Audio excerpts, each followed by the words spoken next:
Bismillah, alhamdulillah, wassalatu wassalamu ala rasulillah wa ala alihi wa sahbihi wa man wala, amma ba'du.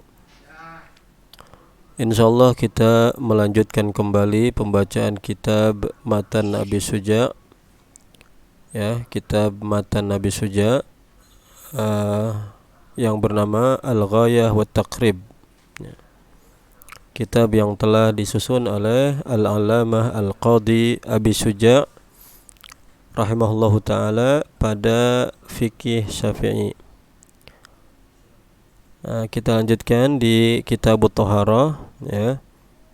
Kita akan membaca fasal selanjutnya, yaitu tentang bolehnya mengusap dua khuf dalam berwudu.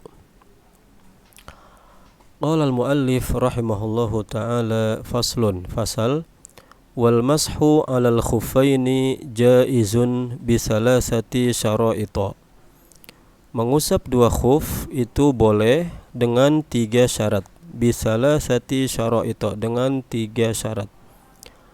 Yang dimaksud dengan mengusap dua khuf itu adalah berwudu, ya, seseorang berwudu kemudian pada waktu membasuh dua kaki, kalau kakinya memakai khuf atau kaos kaki, ya, atau sepatu, maka dia boleh untuk mengusap dua khufnya atau dua sepatunya atau dua kaos kakinya, dan tidak wajib untuk mencopot kemudian membasuh, ya, kakinya.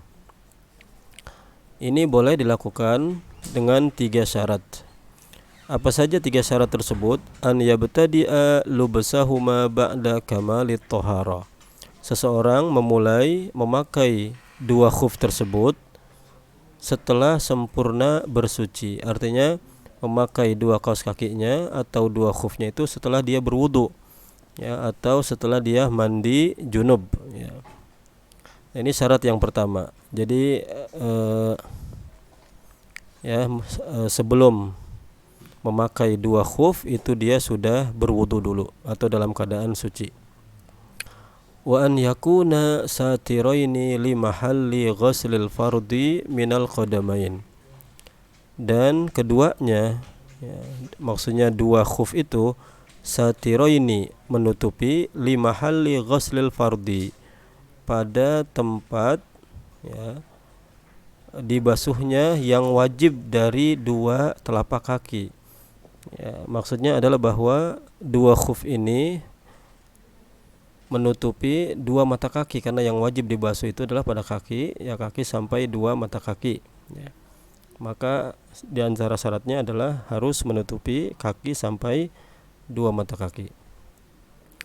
Wa an yakuna mimma yumkinu tatabu'ul masyi alaihima.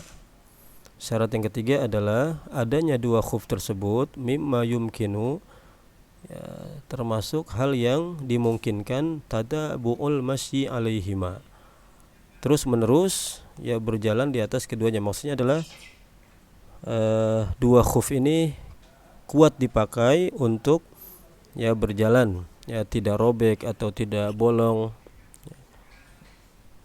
dan semacamnya.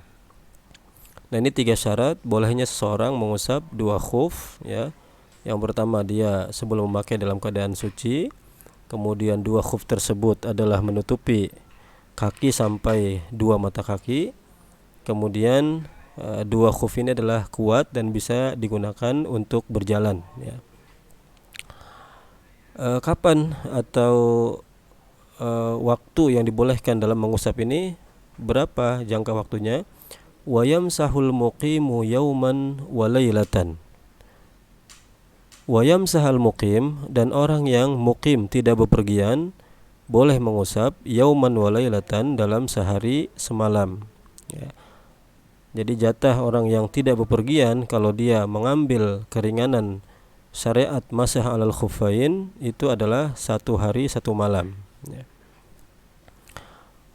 Wal musafiru salasata ayyamin bilayalihinna.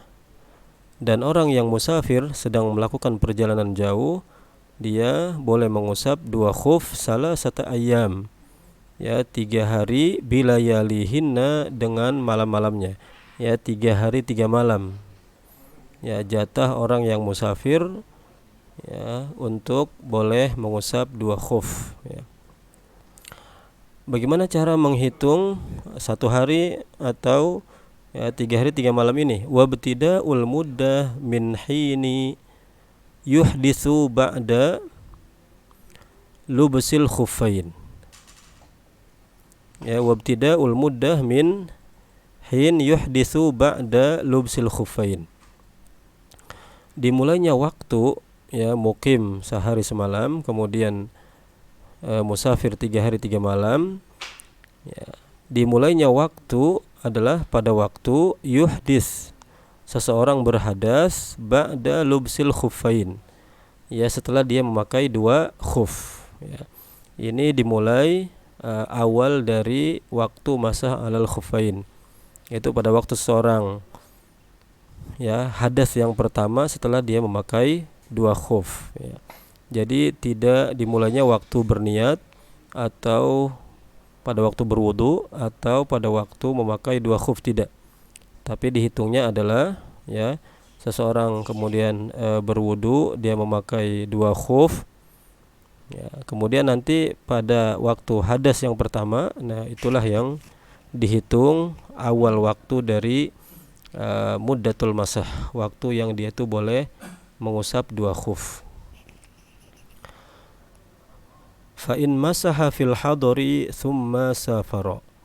Kalau seseorang dia mengusap ya mengambil syariat masah al khuffain fil hadari ya, di tempatnya ya tidak bepergian, thumma safara, kemudian dia bepergian, au masaha fis safar, atau dia mengusap di perjalanan, thumma aqama, kemudian muqim ya selesai dari perjalanannya, atamma masha muqimin, maka dia menyempurnakan mengusap sebagaimana mengusapnya orang yang muqim, tidak bepergian ya. Apakah orang tadinya bepergian kemudian selesai bepergiannya, atau tadinya di rumah kemudian bepergian dan dia mengambil syariat masah alal khuffain, maka semuanya itu adalah menyempurnakan dengan masah muqim ya, mengusap dengan waktu yang diberikan untuk orang yang mukim, yaitu 1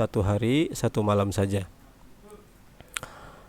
Wa yabtulul mashu bi salasati asya'a, dan menjadi batal masah ya masah alal khuffain bi salasati asya'a, dengan 3 perkara.